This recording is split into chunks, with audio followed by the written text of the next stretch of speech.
Germany just cancelled its contract of denouncing coal and they are investing in coal based power plants of late. They are purchasing coal from other nations just to have a guaranteed supply to their countrymen for that matter. I repeat, energy is fundamental. Folks, that was Bhavesh Swami, lead of clean energy policy and engagements at the Climate Reality Project. With a decade of experience working with renowned organizations like the World Bank, GEF, and BEE, he debunks clean energy myths and sheds light on the facts in today's episode. I'm your host, Vedant Vyas, and this is Positive Planet, a podcast about thoughts and ideas on climate change. Subscribe and join me on this journey to a sustainable future. Hello, Bhavesh sir. Welcome to the Positive Planet show. How are you doing today? Thank you, Vedant. Thanks so very much for inviting me. All good here, and I'm pretty hopeful that you two are in the pink of your health and doing great.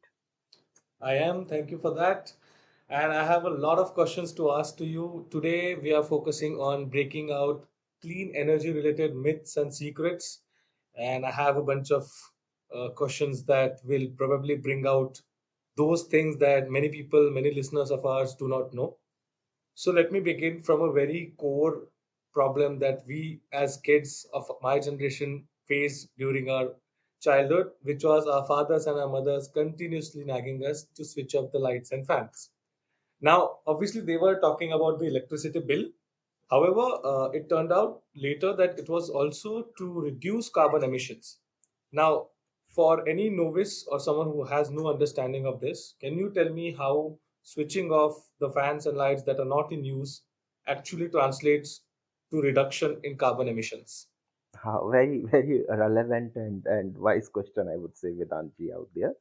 See, it's a generic saying that 1 unit saved at your home is 3 units saved at a generation source. Now, this generation source can be a hydroelectric power plant, can be a nuclear plant, can be a coal based power plant for that matter.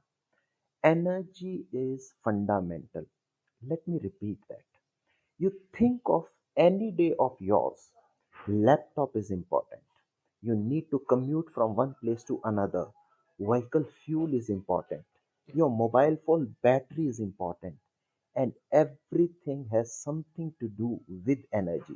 Your body is made up of energy for that matter. It's just a different kind of energy, and the kind of energy we are using out here is somewhat different. But the crux is that one form of energy is getting translated into another form. They are having an emission associated with it, unfortunately. It can be big, it can be small. So when I'm saying 1 unit saved at your home, 3 units saved at the generation source, because we are having transmission and distribution losses in between. And this is a global phenomena. No one is assured of that, but there is a loss taking place. So when your and my parents very humbly and wisely are saying of saving or switching off that light, they had this thing knowingly or unknowingly that overall sphere of things we are emitting some carbon. Each and everything has got an associated carbon emission owing to it. So we save on that carbon. We'll dive deep on that thing as we move ahead, I would say. All right. So, when it's being generated, like you said, we have two, three sources. So, firstly, what are the major sources where India is getting powered by? Which sources of energy? Unfortunately, it's coal still. Okay. There is debate going on across the globe that how we can switch to more greener sources. Those greener and renewable sources of energy are, say, hydroelectric, small hydro for that matter, solar energy, wind energy, which are continuous in nature. Coal, unfortunately, is a finite source. One day it will exhaust, but till then, we are continuously excavating and at the same time putting in more and more carbon into the atmosphere owing to our energy demand. Now, 2 or 3 years ago, we got a notion that India is 100% electrified. What does Hmm. that mean? A village or a small, say, collaboration of people wherever they are living around have got a place where a light source has arrived. Unfortunately, to have that source arrive, we are having associated carbon emission more at the generation source. Because if I was having it for 100 people, now I'm having it for 110 people. And that's the problem, so to say. I need to give energy to everyone.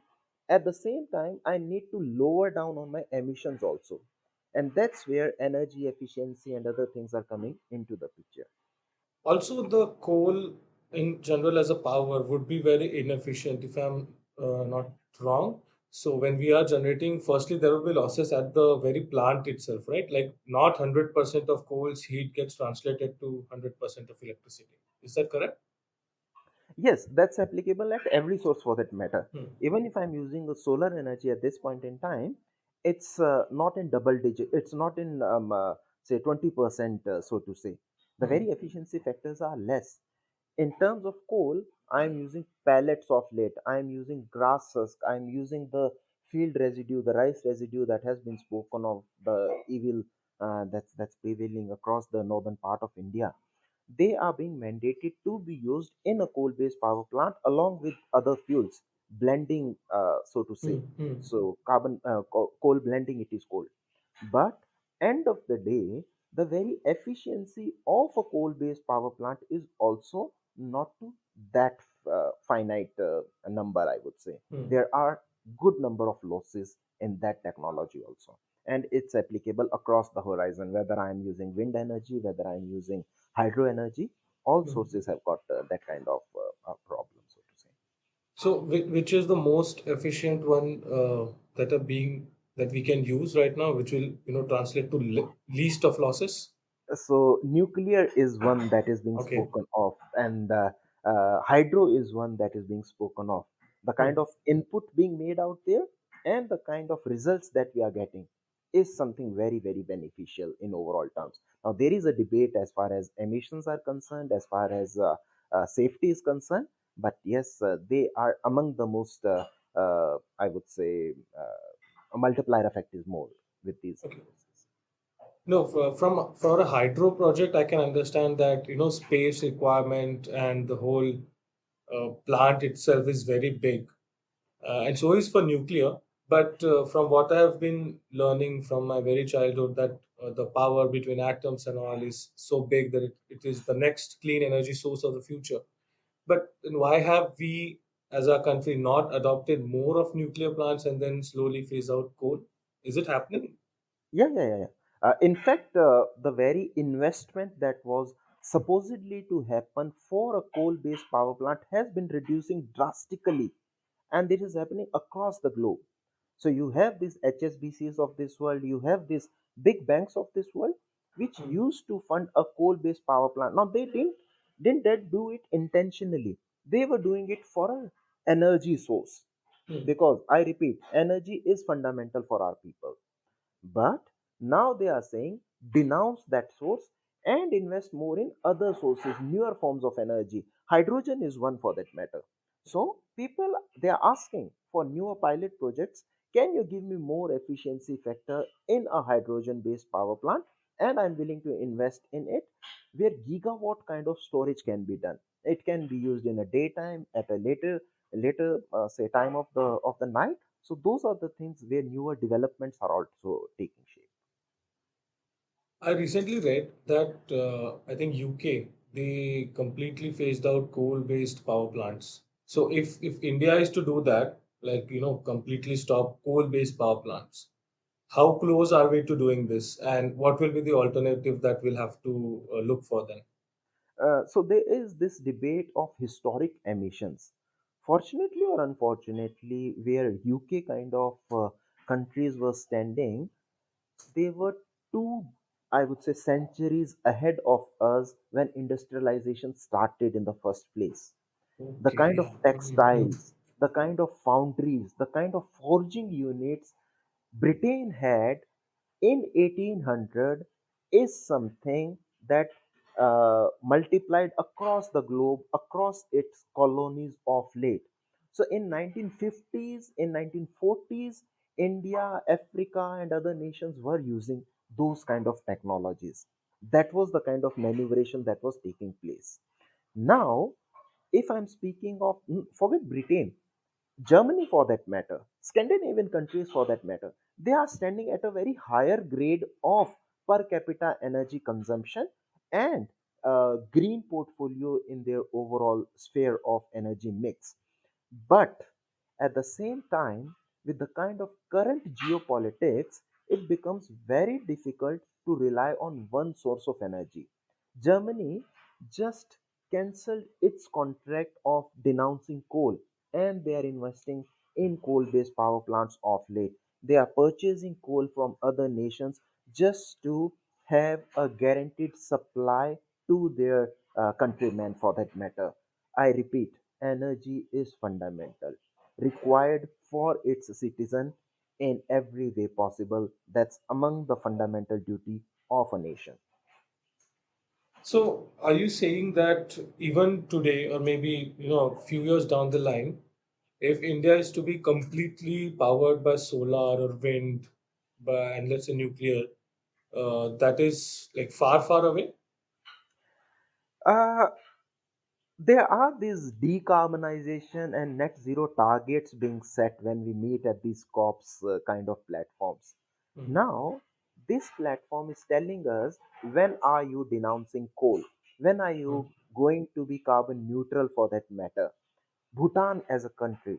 Now, Bhutan, unfortunately or fortunately, doesn't have a manufacturing plant of its own. They are receiving things from other countries. Hence, their associated carbon emission is less. Since Bhutan doesn't have that much of manufacturing at its own countryside, they are not having that much emissions associated.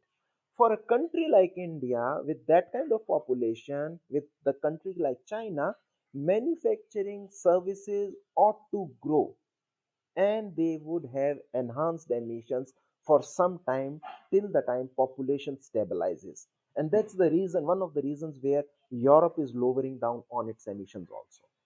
With India growing, then of course we are going to have a surplus demand for energy and for power in itself. You right now said that as we try to electrify more and more, we'll have to produce more energy. And of course, we have limited supply of coal and all those sources. So, if what is stopping the implementation, the mass implementation of say nuclear power? I'm talking nuclear because right now that is an established still source much from a few decades or something. So, uh, I would say solar energy was spoken with a great enthusiasm till a few years ago. After COVID, the very supply chain got distracted from across the globe. The Mm. kind of countries that were having a good and robust export, unfortunately, want to do it for their country first. So that's the kind of inherent security or country first portfolio that is coming up, and there is no harm in that. If I'm producing rice, if I'm producing any kind of millet for that matter, my country needs to be sufficed first, my countrymen should be sufficed first. So that's the primary preamble of a nation, and that is happening with respect to many countries who are good at say lithium ion for that matter, with Mm. solar energy for that matter, and same is being spoken for other forms, whether it's nuclear. The tech transfer, unfortunately, is not free flowing. We need more tech access being made available so as to stand with that said developed nation to come at par with that level of efficiency coming out from a nuclear plant. Uh, to my understanding, the technology that we have, we already have a few nuclear power plants, if I'm not wrong. What is the lacking part there? Why those can't be? Disposal. Means if I just speak very broadly, Hmm. power plant is fine, Hmm. but the very disposal of used uranium is an issue. We are not able to do that to the kind of extent we should have been doing it. We are still Okay. learning from different nations and different techno solution providers in terms Mm. of its safe disposal and second usage. So that's one fundamental problem we are having. I can produce energy, but what to do with the used uranium, enriched Yeah. uranium? I'll transition a bit to the solar and wind discussion. You just mentioned that supply chain issues are one reason why we do not have that mass implementation. But let's say if these issues are solved, to what extent can we power India using solar and wind? Will we be able to achieve the so-called 100% electrification we right now have using only Oh, yeah. solar and wind? Oh yes, that's the very positive news of it. Just 20 years ago, at the start of this millennia, we were having a portfolio of 10% renewable energy in our overall energy mix. And currently this stands at 25% plus and growing at a much larger pace than the inclusion of coal and other polluting sources, so to say. That's the Hmm. beauty of it. Okay. Now, again, I repeat, 4 or 5 years ago, we had a total blackout with respect to our grids. There are four grids and one central grid in India, north, east, west, south. They are supplying based on demand supply, where Hmm. energy is required, where energy is being supplied, and we are giving it a free hand to use. Today, a city like Delhi, which has a peak demand of 7,000 megawatt, can be entirely met by a solar based power plant in Rajasthan, can be met with a solar based power plant in Madhya Pradesh, which are already up and running. Hmm. We have 7 megawatt plus installation at a single location, and this is the kind of tech transfer that has taken place. In the last 5 years, if other countries made that transition, made that tech enabling in 10 years, we were able to do it in 5 years. We very famously Hmm. take this example of mobile telephony, where we moved straight away from that landline or handheld, from that landline phone, wired phone, to wireless phone, and we are literally at the world level in overall terms of connectivity, in terms of tech enablement. Same is happening in other sectors of energy as well. Yep. That's great news. That's good to hear. Yeah. Uh, you mentioned a number right now that 7,000 megawatts will be powered by a plant in Rajasthan or maybe Gujarat. There are some practical difficulties when it comes to solar and wind power. Is that right? So can you expand on that? So still land acquisition is a problem, and Hmm. if I'm putting up a 5,000 plus megawatt, even 100 megawatt for that matter, the kind of land bank that is required, either I'm purchasing from the farmers or there is some kind of degraded land that is needed. Land is still an issue in India in terms of its ownership, in terms of forestry, in terms of agri residue, and there is a debate going on in courts of late where the Great India Bustard, of which we say the less than Hmm. 100 remain, is finding a problem in a terrain like Rajasthan also, where per square kilometer of population is almost the most less as far as Indian typology is concerned. There are problems associated, so they say decentralization is the way. And last year, on 15th of August, when Prime Minister was giving his address, he spoke of this scheme of having your rooftop enabled by solar energy. Now, that's the power of decentralization. A village, a hamlet, where 10 kilowatt or 20 kilowatt of solar energy is required can for sure and very easily be powered by that kind of a source with very less maintenance, very less losses also. As I earlier said, there are transmission and distribution losses also. Hmm. But if I'm generating it at the village itself, there are very minimal losses occurring out there, and I can have very good power supply made available for my pupil in that village. And this is a reality that is taking place in many villages of late. So no, there is a good news that these things, along with the Agriculture based solar solutions is also finding light of the day.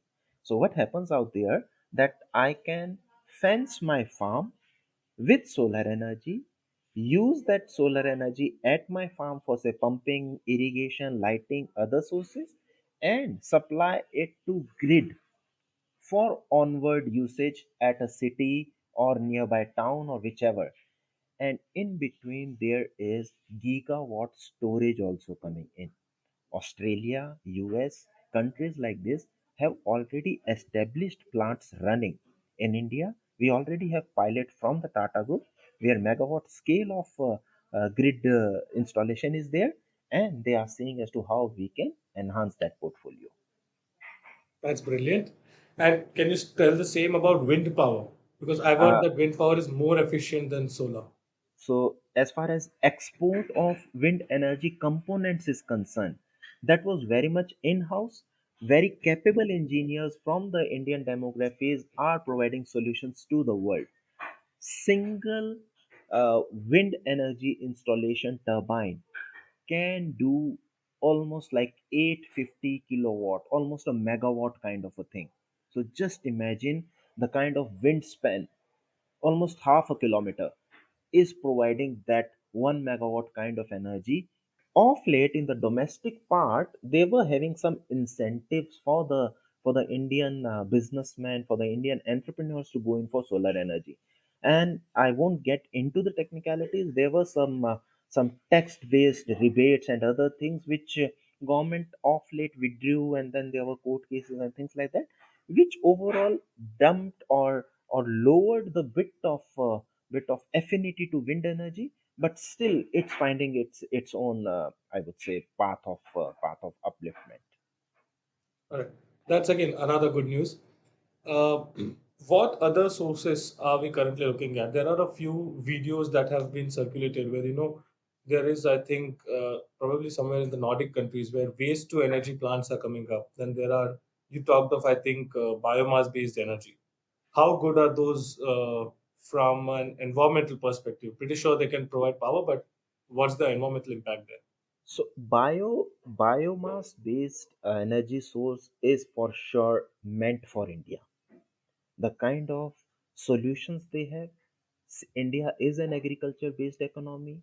If I'm able to put in or feed in those power plants via the agri residue, nothing like it.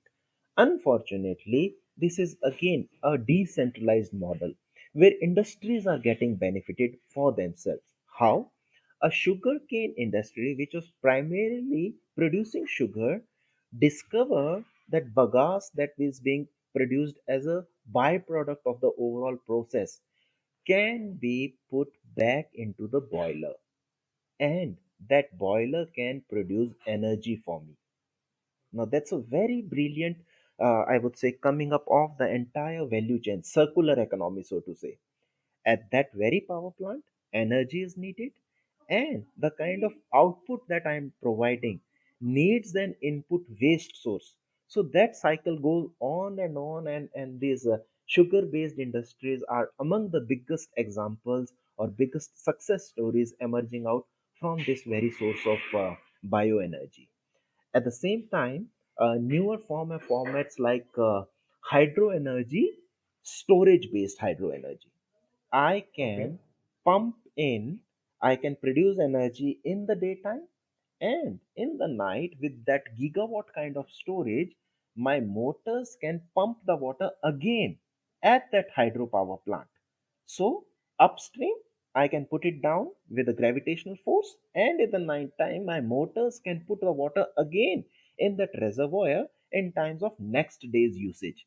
So that's a brilliant solution that world has discovered. So many places are working on that phenomena, and India has set up some of the pilot plants on that horizon.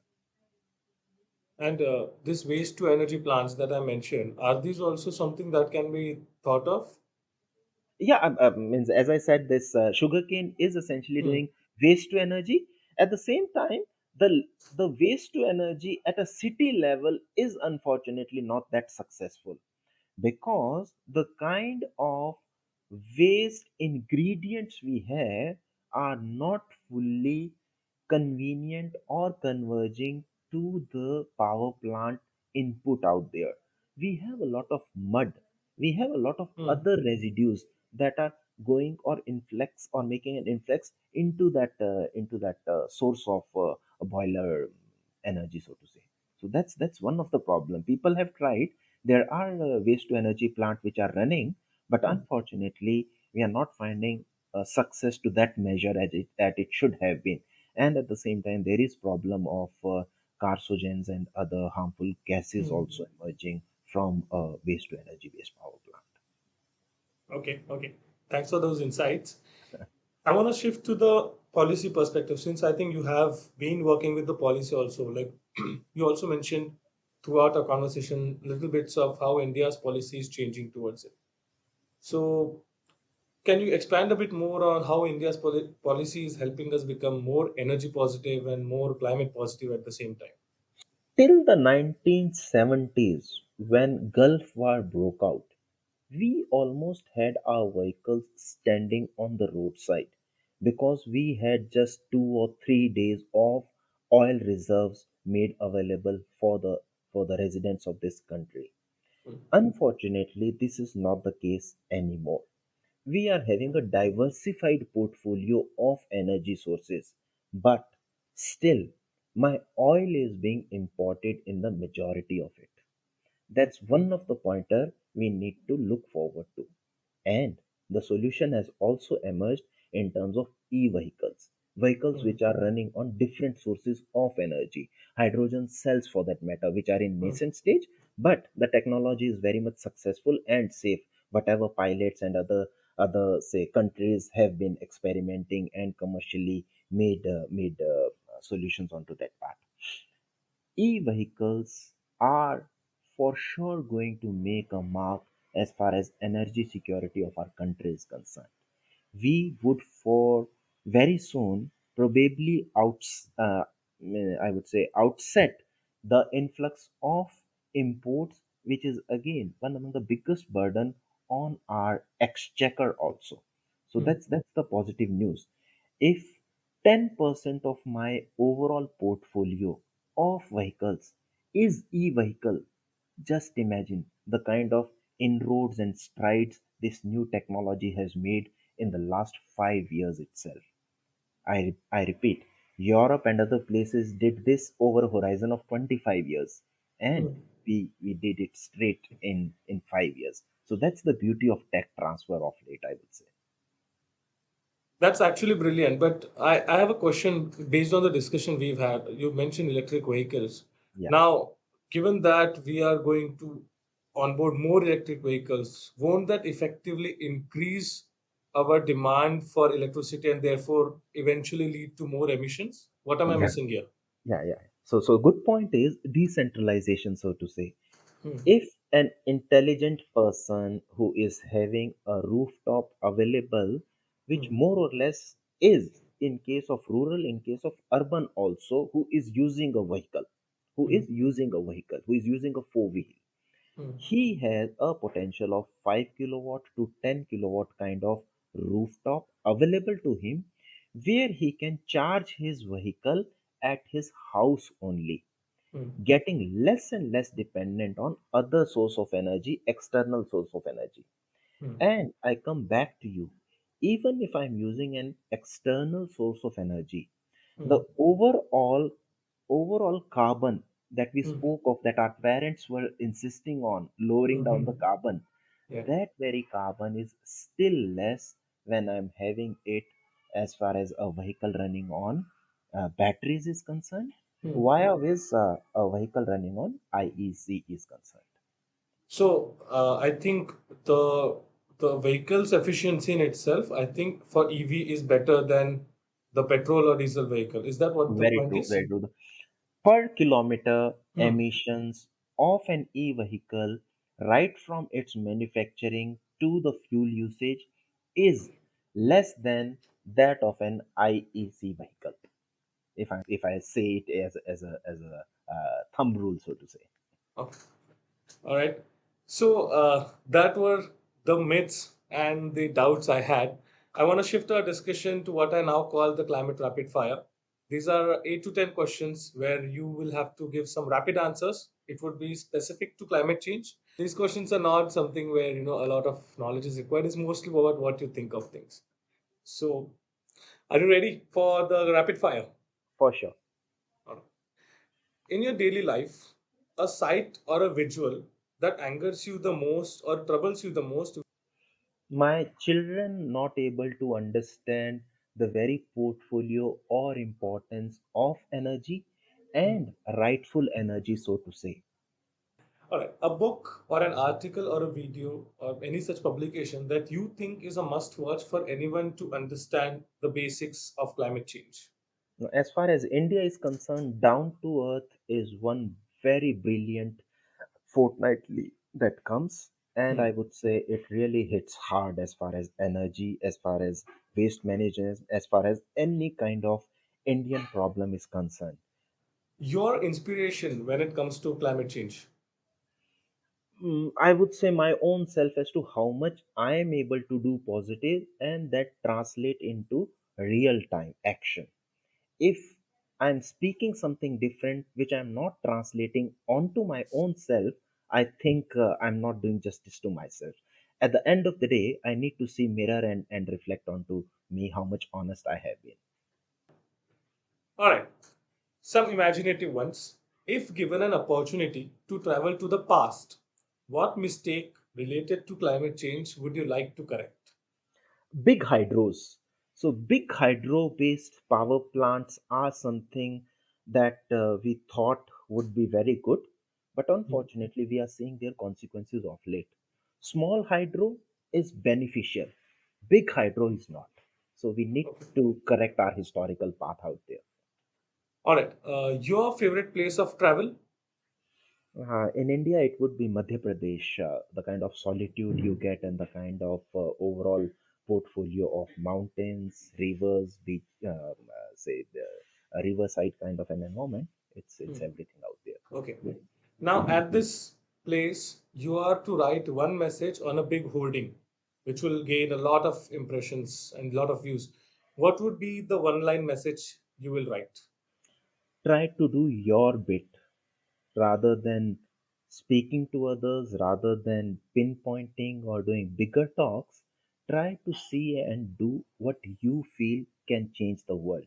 It can be a simple thing like planting a tree, planting a sapling, but then at the Hmm. same time take care of it.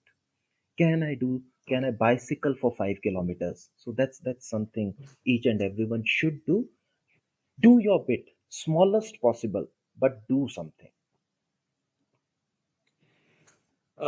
You have a superpower to listen to one of the nature's ecosystems, like lakes or oceans or forests, something of that sort. So, whose problem would you like to listen to, and what will the problem be? The very home sparrow of Goraya that we have historically known for, unfortunately their numbers are dwindling down. Hmm. And but there is no scientific evidence that I know of, but their numbers are getting less and less somewhere because of our energy and electricity supply.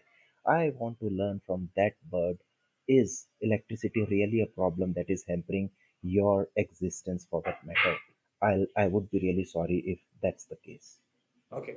So that was one organism. That was actually my next question.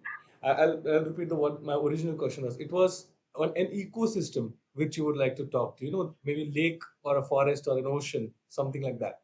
So who would you like to talk to? And again, what will be the problem? It would for sure be a river, say a river like Yamuna or a Ganges, where when it originates is in totally different form and format.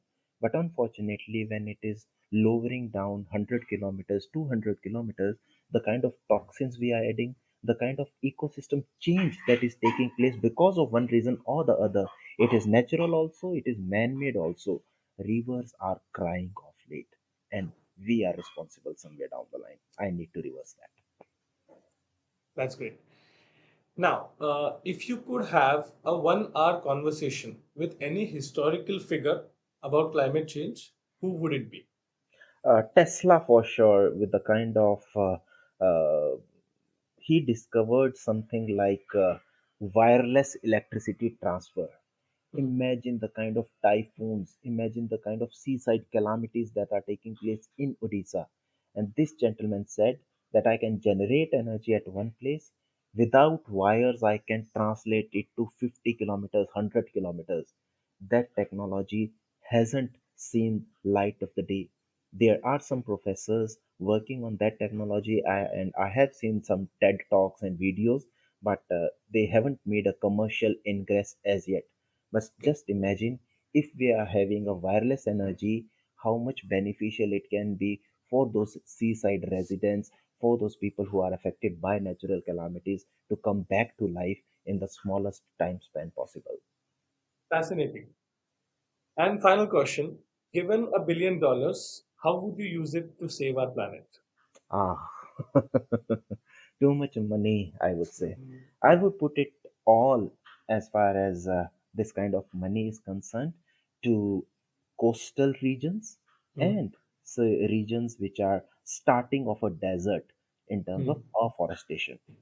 Okay. Unfortunately, desertification is increasing, and at the same time, when seaside calamities are taking place, trees and are kind of systems in West Bengal are providing a natural barriers to it, Hmm. and those mangroves are getting affected of late. Yeah. So Hmm. how I can put in that kind of a money, that kind of energy with my natives of that place, with native knowledge made available to more and more people, and have more afforestation taking place. A Jadav Pyang kind of an example, I would say. All right. So that was our climate rapid fire. Bhavishji, Thanks. thank you so much. I like that, Vedant. Thank you so much for the time you gave, for the great insights that you've given. I'm pretty sure we learned a lot of it, and I hope to meet you soon. Hey folks, I hope you enjoyed the episode. So do like, share, and comment on what you think of it. I'll be talking with many such amazing people who are saving our beautiful planet. So don't forget to subscribe. I'll see you soon.